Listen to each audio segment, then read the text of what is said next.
This program is brought to you by Emory University. What every king wanted was to make sure that he would have some sons and that he'd marry a woman who'd be able to give him sons, but also that she was a member of an influential royal family from Europe. And so a lot of the energy of the kings was devoted to negotiating suitable marriages with European princesses.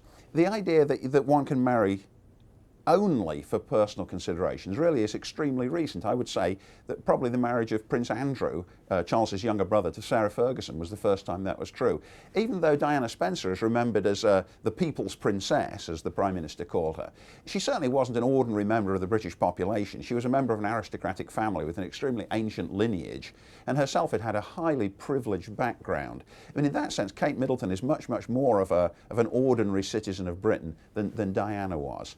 There are political considerations. The monarch is the head of the Church of England, and one of the issues which made the marriage of Prince Charles to Camilla Parker Bowles very controversial was the fact that the king becomes the leader of the Church of England, and the Church of England doesn't approve of the marriage of a divorced person when the other divorced spouse is still alive.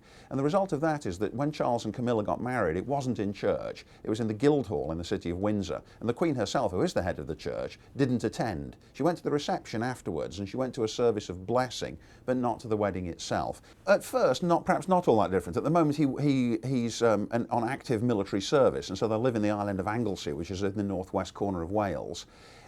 They won't be a typical military family, of course, but they have to look ahead to two big changes. When the Queen dies, William's father will become King Charles III, and when he dies, William himself will become King William V.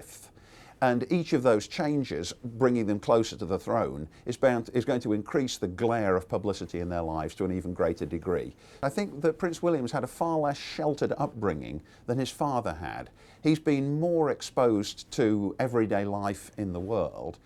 He's much closer in age to Kate, whereas there was a big difference in the ages of Charles and Diana. But I think the most important thing is that Prince William himself knows better than anyone what his mother went through.